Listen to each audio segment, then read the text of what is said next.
Good afternoon everyone, magandang hapon na naman sa ating lahat and welcome na naman sa ating channel ang buhay ko sa Israel. So today mga kapatid ay meron naman tayong pag-aaralan sa video na ito. We are going to topic yung isa sa mga main na mga missiles na pinapadala ng Hamas dito po sa bayan ng Israel. Hindi ko na po kung narinig niyo na po yung Qassam missiles. So last October 7 mga kapatid, umulan po ng missiles from Gaza papunta po dito sa Israel. At sa ngayon mga kapatid, almost 9,000 na ang naipalipad ng Hamas doon sa Gaza going here sa Israel. At isa po sa mga main na mga missile na ginagamit po ng mga Hamas ay ang tinatawag na Qassam. So sa video na ito, pag-aralan po natin anong klaseng missile ito, anong rockets ito na ginagamit ng mga Hamas, and bakit ito laging pinapalipad nila sa bayan ng Israel. At syempre, kung bago ka sa aking channel, don't forget to like at mag-subscribe ka na rin mga kapatid. So ano ang Qassam rocket or missile? So sabi dito, ayan po yung mukha ng Qassam, nakalagay ka agad dyan. So iba po yung kulay na ito, and this is one of the common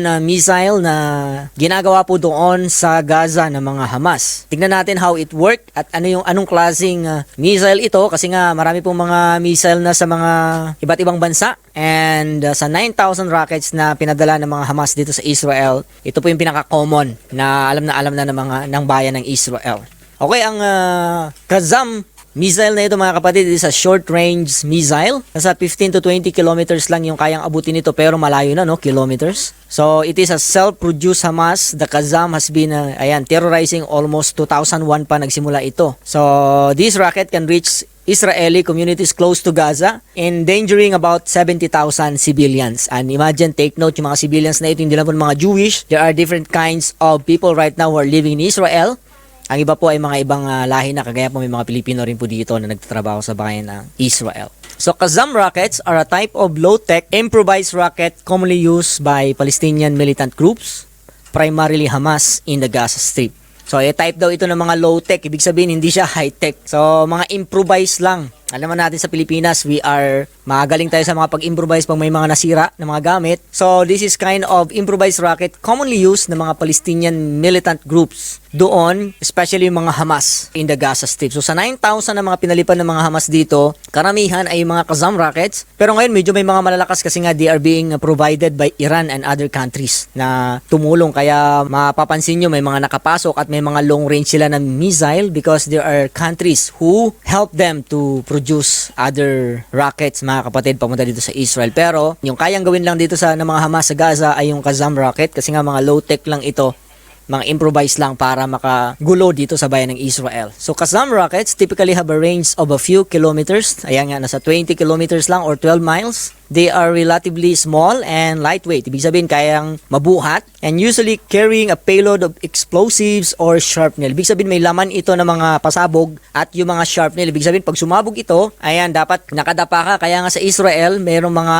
bunker. So pag may tumutunog dito yung siren, kailangan mong pumunta ng bunker at magtago, or kung nasa daan ka, kailangan mong pumunta sa mga bakod or mga area na mga matitibay, kasi nga yung Qassam rocket na ito ay hindi lang po sumasabog, kundi nagpo-produce din po ito ng mga sharp nails. Ibig sabihin, minsan mga bote or any metals na pag matamaan ka, nakakasugat din. Kasi nga, once na sumabog ito, nag-i-scattered ito. So dito sa Israel, yan, alam na po ng mga tao, once na mayroong siren, kailangan mo magtago at pumunta sa tabi na kung saan ay hindi ka matamaan ng mga ganitong missile na ito. So Qassam rockets are relatively simple in design and construction. Napakasimple lang daw itong gawin, pero wag niyo nang gawin.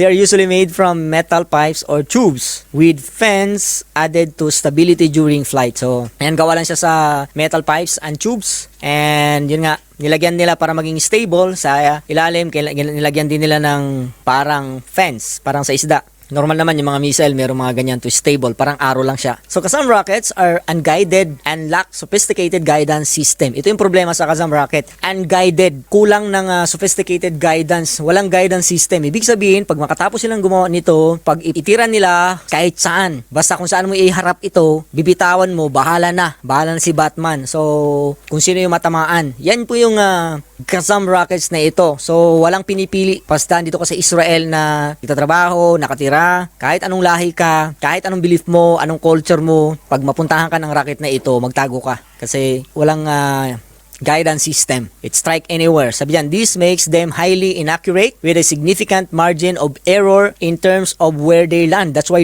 makikita nyo mga kapatid, almost sa 9,000 na pinalipad dito sa Israel, almost nasa 500 to 600 plus bumabalik sa mga civilians sa Gaza. Kasi nga unguided. Minsan nag-e-error, kaya bumabalik, kaya marami ring namamatay doon because of misfire. Alam naman natin, yung mga ganitong low-tech, di ba? Meron talagang minsang problema sa ganitong bagay pag low-tech ka lang. So maraming error. Ayan, some rockets are indiscriminate weapons often fired at civilian areas. So, pag sabi mo na indiscriminate, wala talagang pinipili. Once na pumunta sa Tel Aviv or any place dito sa Israel, it will go down sa kung saan yung layo at kung gaano lang siya kalakas. So, their lack of guidance and small payload make them less lethal compared to more advanced missiles. So, ibig sabihin, hindi rin ito masyadong malakas. Pero nga, kailangan pa rin mag-ingat kasi nga may mga sharp nails sa loob na posibleng ikamatay and masugatan din yung mga matatamaan nito. So, but they still pose a significant threat to civilian population, especially pag sobrang dami yung pinapalipad na, di ba, sabay-sabay. So, talagang mahirap, lalo na sa mga civilian na nakatira dito sa bayan ng Israel. Qassam rockets are primarily produced locally in Gaza Strip. So, ito ginagawa mismo doon sa Gaza, mga Hamas mismo gumagawa, using materials that are easily accessible. So, yung mga materials doon, they are also smuggled into Gaza through underground tunnels from Egypt. So, kasi nga, inabantayan ito ng Israel. So, talagang ini-smuggle nila ito para lang makagawa and maitira ito sa bayan ng Israel. Punong-puno ng smuggling ang Gaza. Qassam rockets attack had a significant impact on Israeli communities near the Gaza border. These communities have regularly faced the threat of rocket attack, causing fear, disruption, and sometimes casualties. Hindi nyo pa na-experience dito sa Israel pag merong siren, may tumutunog mga kapatid, nakaka-alarma rin. There is fear. Reality, lalo na pag hindi ka pa sanay dito sa Israel. Kasi nga pag may incoming missile na ganito, so Israel are facing a lot of threats like that. Normal na yan dito sa Israel. Kasi nga normal, lagi nagpapalipad yung Hamas dito sa Israel. But since na meron mga protected place yung mga bahay dito sa Israel, so praise God, wala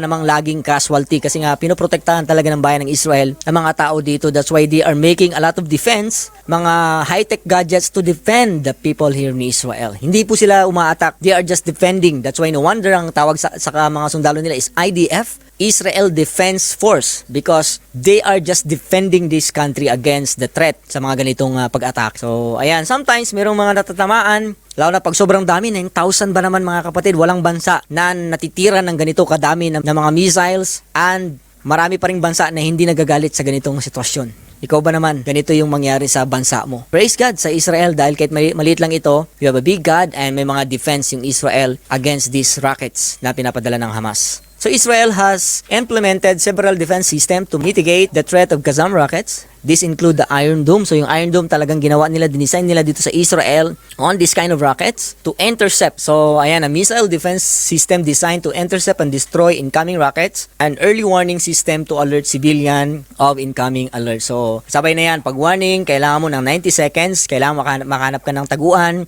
pumunta ka ng bunker, tapos i-intercept nila minsan sa taas kasi. So minsan sumasabog yan, so yung mga sharp nails naghihiwalay. So you need to find a place para hindi ka matamaan ng mga ligaw na sharp nail na ito, mga matitigas na bagay para ikapapahamak mo. So the use of Qassam rockets by Palestinian militant groups, particularly when targeting civilian areas, has drawn international condemnation for violating international law and endangering civilian lives. So ito po, actually, bawal naman talaga ito, yung mga missile na ito, kasi nga, sino ba naman yung bansa na na may gustong ganito, titirahin ka lagi. But, ayan, actually dito sa Israel, patuloy. Yearly po yan yung pagpapadala nila ng mga missile dito, paggawa nila. But Israel continually use Iron Dome to destroy all those Qassam na ito. So the firing of Qassam rockets by Palestinian militant groups has often violated ceasefires and contributed to escalation of violence in Israeli-Palestinian conflict. So ito yung mga reason kaya tumitira yung Israel pabalik kasi nga nambubulabog din sila ng mga Qassam rockets na ito. So ginagantihan din nila kasi nga alangan namang nakita mo yung lugar kung saan tinira yung rockets na ito. Alang hindi mo bubumbahan, hayaan mo lang, di ba? Israel indeed have the right to defend, especially pag may mga ganitong situation. So over the years, various attempts had been made to block the smuggling of Qassam rockets in Gaza. So hinahanapan talaga ng paraan para matanggal ito, including the Israeli blockades on the coastal enclave and effort to destroy smuggling tunnels. However, illicit arms smuggling continue to a present challenge. So mahirap talagang ipigilan. Ganyan talaga yung mga kriminal. mahirap talaga. Di ba sa Pilipinas, ginawa na ni Duterte yung best niya pero nakakalusot pa rin yung mga kriminal sa Pilipinas. At least nagkaroon tayo ng idea mga kapatid about this rocket. So ang pinaka-common na missile na ginagamit ng mga Hamas ay ang Qassam rockets. And until now, patuloy pa rin silang nagpapalipad ng ganitong bomba. So let's continue to pray for protection sa bayan ng Israel, especially sa mga malalapit po doon sa Gaza. Ang Tel Aviv po malapit po yan, yung Ashdod, yung Beersheba, all the kibbutz doon na malalapit po sa Gaza na pwedeng abutin ng 20 kilometers na range na ito ng Qassam. At syempre meron na po sila mga ibang missile ngayon na I think galing sa Iran and some may nakita sila from North Korea. So let's continue to pray for peace. I hope meron tayong natutunan mga kapatid about this rocket. Salamat sa mga patuloy na pag-support ng ating channel. Don't forget mga kapatid to like and i-share nyo na rin mga kapatid yung video na ito. So maraming salamat. See you again sa mga susunod natin na video. Paalam.